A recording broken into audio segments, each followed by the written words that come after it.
নমস্কার, নিউজ 18 বাংলায় স্বাগত জানাই। মিমি রয়েছি আপনার সঙ্গে খবর দিনভরে। যে খবরে নজর রাখবো অত্যন্ত ইন্টারেস্টিং। স্ক্যানারে অভিষেক সাম্রাজ্য, মুখ্যমন্ত্রীর কড়া বার্তার পরই একেবারে অ্যাকশনে পুরসভা।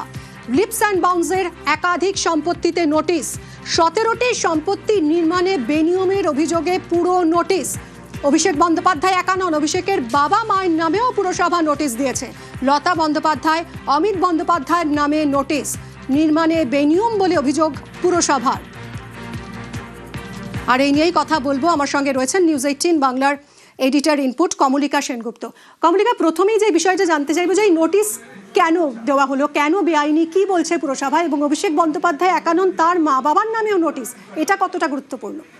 দেখো, 17টা এরকম সম্পত্তি রয়েছে, যে 17টা সম্পত্তিতে নোটিশ গেছে। আমাদের কাছে এই নোটিশের কপি আছে, প্রত্যেকটা নোটিশের কপি নিউজ 18 বাংলার কাছে আছে, এবং এখানে স্পষ্ট লেখা আছে, এটা যেরকম হরিশ মুখার্জি রোডে যে বাড়ি আছে, এই চিঠি লেখা হয়েছে লিপস অ্যান্ড বাউন্সের নামে, Leaps and Bounce private limited নামে এই নোটিশ গেছে। এবং এই নোটিশের মধ্যে সরাসরি লেখা আছে যে এখানে সরাসরি লেখা আছে to demolish the deviated unauthorised parts.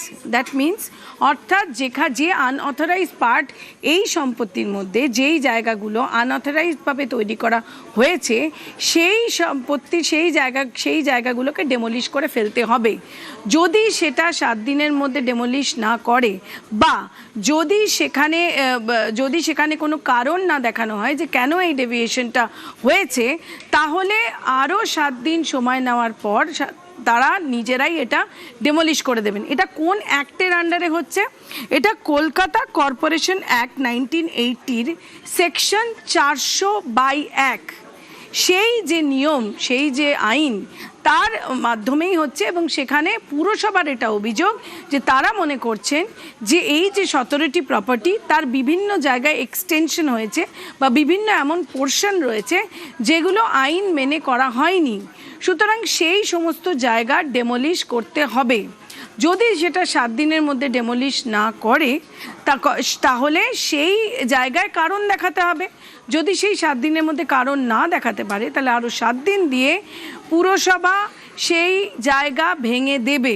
এবং শুধুমাত্র তাই নয়, সেখানে এটাও লেখা আছে যে যখন ভেঙে দেওয়া হবে, সেই সমস্ত পয়সা, অর্থাৎ যে খরচ লাগবে ডেমলিশনের, সেই পুরো খরচটা যাদেরকে নোটিশ দেওয়া হয়েছে তাদেরকে দিতে হবে। এর মধ্যে হরিশ মুখার্জির প্রপার্টি রয়েছে, এর মধ্যে প্রপার্টি রয়েছে কালীঘাট রোডের, এর মধ্যে প্রপার্টি রয়েছে পণ্ডিতিয়ায়, যেখানে লতা ব্যানার্জি এবং অমিত ব্যানার্জির নামে নোটিশ করা হয়েছে।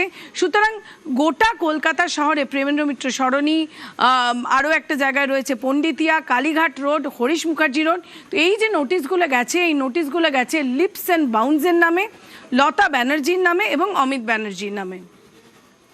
কমলিকা, এখানে আরও একটা ব্যাপার, যে অভিষেক বন্দ্যোপাধ্যায়কে নোটিশ দিচ্ছে তৃণমূল কংগ্রেস পরিচালিত কলকাতা পুরসভা, এটা রাজনৈতিকভাবে কতটা সিগনিফিক্যান্ট? দেখো, এই যে পুরসভার যে কাজকর্ম, অবভিয়াসলি এখনও পুরসভার যে ক্ষমতা, সেই ক্ষমতায় তৃণমূল কংগ্রেস আছে, কিন্তু পুরসভার যে সমস্ত অফিসাররা রয়েছে তারা মনে করছে যে এই বিভিন্ন জায়গায় বিভিন্ন রকম প্রপার্টি, সেই প্রপার্টিগুলো যে আইন, সে আইন মেনে করা হয়নি। এবং একটা জিনিস খুব স্পষ্ট মুখ্যমন্ত্রী শুভেন্দু অধিকারী বলে দিয়েছেন যে কোনো জায়গায় বেআইনি প্রপার্টি কোনো মতেই টলারেট করা হবে না, বা বেআইনিভাবে নির্মাণ করা কোনো প্রপার্টি টলারেট করা হবে না। কোনো তোলাবাজি, কোনো সিন্ডিকেট, কোনো এই কালচারটা একদমই চলবে না।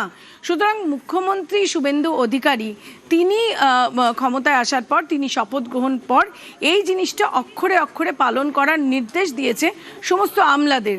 এবং সেখান থেকে দাঁড়িয়েই যেটা জানা যাচ্ছে, এই যে 17টা নোটিশ যেটা আমাদের হাতে আছে, যেখানে হরিশ মুখার্জি আছে, কালীঘাট রোড আছে, এই সমস্ত নোটিশগুলো তার পরিপ্রেক্ষিতে আমলারা খতিয়ে দেখেছেন।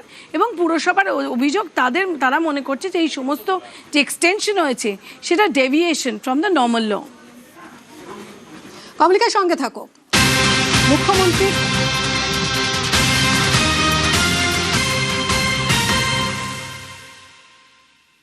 মুখ্যমন্ত্রীর কড়া বার্তার পরে অ্যাকশনে পুরসভা। লিপস অ্যান্ড বাউন্সের একাধিক সম্পত্তিতে নোটিশ, 17টি সম্পত্তি নির্মাণে বেনিয়মের অভিযোগ পুরসভার, আর তাই পুরসভা নোটিশ দিয়েছে অভিষেক বন্দ্যোপাধ্যায়, সেই সঙ্গে তার বাবা মার নামেও পুরসভা নোটিশ দিয়েছে। কোন কোন সম্পত্তি চলুন সরাসরি দেখি। সুস্মিতা রয়েছে আমার সঙ্গে সরাসরি কালীঘাট রোড থেকে। সুস্মিতা, এই যে 17টা সম্পত্তি এখন স্ক্যানারে লিপস অ্যান্ড বাউন্সের, কোন কোন প্রপার্টি সেগুলো যেগুলো ভেঙে ফেলার নির্দেশ দিয়েছে পুরসভা? দেখো, এই মুহূর্তে দাঁড়িয়ে রয়েছি কালীঘাট মন্দিরের একেবারেই সামনে, যেখানে একদিকে হরিশ মুখার্জি স্ট্রিট এবং অন্যদিকে চলে যাচ্ছে কালীঘাট রোড। এই মুহূর্তে দেখাবো ছবিটা 121 নম্বর কালীঘাট রোডের ছবি, যে 121 নম্বর কালীঘাট রোডের যে নির্মাণের উপর কলকাতা পুরসভা ইতিমধ্যেই নোটিশ দিয়েছে। কলকাতা মিউনিসিপ্যাল কর্পোরেশন অর্থাৎ কলকাতা পুরসভার তরফ থেকে কালীঘাট রোডের 121 নম্বর এই বিল্ডিং, 121 নম্বর কালীঘাট রোডের এই বিল্ডিংকে ঘিরে একটি নোটিশ জারি করা হয়েছে, যে নোটিশে বলা হয়েছে যে সংশ্লিষ্ট ভবনে অনুমোদিত নকশার বাইরে এখানে নির্মাণ হয়েছে। অর্থাৎ এই যে 121 নম্বর কালীঘাট রোডের যে বিল্ডিং দেখতে পাচ্ছ, যেটি মূলত অভিষেক বন্দ্যোপাধ্যায়ের অফিস এবং বাসভবন হিসেবেই পরিচিত ছিল এতদিন, অন্তত এলাকার লোক তেমনটা বলছে, এবং এলাকার লোক যদিও বেশ কয়েকজন তারা এড়িয়ে যাওয়ার চেষ্টা করছেন, এবং এই বিল্ডিংয়ে সেটি বেআইনি নির্মাণ হয়েছে। এবং কলকাতা পুরসভার তরফ থেকে জারি করা নোটিশে স্পষ্ট করে বলা হয়েছে যে শুধুমাত্র বেআইনি নির্মাণ এমনটা নয়, এই যে চত্বরে 121 নম্বর কালীঘাট রোড, এই চত্বরে যে নির্মাণ করা হয়েছে সেটি কলকাতা পুরসভার আইন বিরুদ্ধ, এবং আগামী এক সপ্তাহের মধ্যে এই বিল্ডিংয়ের যে অংশটি বেআইনি সেটি ভেঙে ফেলতে হবে। যদি কর্তৃপক্ষ অর্থাৎ লিপস অ্যান্ড বাউন্স প্রাইভেট লিমিটেডের নামে এসেছে নোটিশ, এবং যদি তারা এই বিল্ডিংয়ের যে বেআইনি অংশ সেটি না ভেঙে ফেলে, তাহলে আরও এক সপ্তাহ সময় নিয়ে কলকাতা পুরসভা স্বয়ং কার্যকর হবে এই বিল্ডিংয়ের বেআইনি অংশ ভেঙে ফেলতে। এবং আরও উল্লেখযোগ্যভাবে সেই নোটিশে বলা হয়েছে যে টাকা খরচ হবে বেআইনি যে নির্মাণ, সেই নির্মাণের ভাঙতে সেই টাকা নেওয়া হবে যে কর্তৃপক্ষের তরফে, যে কর্তৃপক্ষকে নোটিশ দেওয়া হয়েছে তাদের কাছ থেকে। সুতরাং 121 নম্বর কালীঘাট রোডের এই বিল্ডিং, যে বিল্ডিং দীর্ঘদিন ধরে অর্থাৎ 10 থেকে 12 বছর আগে নির্মাণ হয়েছিল বলে এলাকার মানুষ জানাচ্ছেন, যাদের অন্তত নিচে একদমই, এবং সেই নির্মাণ পুরোপুরি বেআইনি। এবার পুরসভা নোটিশ দিল 7 দিনের মধ্যে ভেঙে ফেলতে হবে এই প্রপার্টি। এদিকে হুঁশিয়ারি দিয়েছিলেন শুভেন্দু অধিকারী মুখ্যমন্ত্রী হওয়ার পরপরই কাউকে রেয়াত নয়, দুর্নীতিতে জিরো টলারেন্স। মুখ্যমন্ত্রী শুভেন্দু অধিকারীর হুঁশিয়ারির পরই এবার অ্যাকশন। কি বলেছিলেন শুভেন্দু, শুনবো। মাননীয় ভাইপো বাবু, কালকে প্রপার্টি লিস্ট আনলাম কলকাতা কর্পোরেশন থেকে। আপনার লিপস এন্ড বাউন্স 24টা প্রপার্টি কলকাতায়। আমি ভুলে যাইনি, পৃথিবীটা গোল, চিরদিন কাহারও সমান নাহি যায়। চিরদিন কাহারও সমান নাহি যায় বলেছিলেন শুভেন্দু অধিকারী মুখ্যমন্ত্রী হওয়ার পরপরই। বারবারই তিনি বার্তা দিয়েছেন যে অন্যায়ের প্রমাণ পেলে কাউকে রেয়াত করা হবে না। কমলিকা, যেরকম শুভেন্দু অধিকারী আমরা গতকালও দেখলাম যে প্রাতিষ্ঠানিক দুর্নীতির তদন্তে একটা কমিশনও গড়ে দিলেন, এবং শুভেন্দুর হুঁশিয়ারি আর সেই মতোই সাথে সাথেই প্রশাসনের অ্যাকশন কতটা গুরুত্বপূর্ণ, এরপর জল কোন দিকে গড়াতে পারে? দেখো, এটা অত্যন্ত গুরুত্বপূর্ণ। কেন, আমরা প্রথম দিন থেকেই দেখছি যে শুভেন্দু অধিকারী তিনি মুখ্যমন্ত্রী শপথ নেওয়ার পর থেকে একটা জিনিস খুব স্পষ্টভাবে বলছেন বারবার, সেটা হচ্ছে যে আইন শৃঙ্খলা এবং বেআইনি জিনিস এবং দুর্নীতি, এই 3 জিনিস কোনো মতেই, অর্থাৎ আইন শৃঙ্খলাকে ভালো করতে হবে, দুর্নীতি একেবারে জিরো টলারেন্স দুর্নীতির ক্ষেত্রে, এবং কোনো রকম কোথাও যেন বেআইনি কোনো কিছু না হয়, সেক্ষেত্রে খুব স্পষ্ট নতুন সরকার। এবং তার জন্য দেখা যাচ্ছে যে বিভিন্ন জায়গায় জেলায় জেলায়, এবং আমরা দেখেছি যে তিলজলায় একটা আগুন লেগেছিল, এবং সেখানে যেহেতু লোক মারা যায়, সেখানেও কিন্তু সঙ্গে সঙ্গে যেহেতু সেটা আইন বহির্ভূতভাবে সেইখানে সেই বিল্ডিংটাকে তৈরি করা হয়েছিল বা বিল্ডিংয়ের কিছু পোর্শন এক্সটেন্ড করা হয়েছিল, আমরা দেখলাম যে দুপুরবেলা মুখ্যমন্ত্রী তিনি সাংবাদিক সম্মেলন করে বললেন, বিকেলের মধ্যে সেখানে একেবারে অ্যাকশন শুরু হয়ে গেল।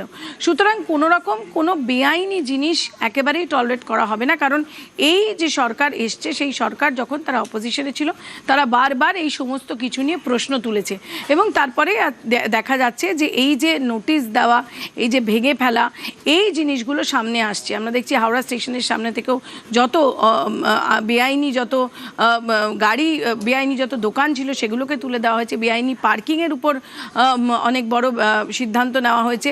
সুতরাং সেই জায়গা থেকে দাঁড়িয়েই এই 17টা যে সম্পত্তি, সেই 17টা সম্পত্তি আমরা দেখতে পাচ্ছি পণ্ডিতিয়ায় রয়েছে, আমরা দেখতে পাচ্ছি কালী কালীঘাট রোডে রয়েছে, হরিশ মুখার্জি রয়েছে এবং বিভিন্ন জায়গায় রয়েছে।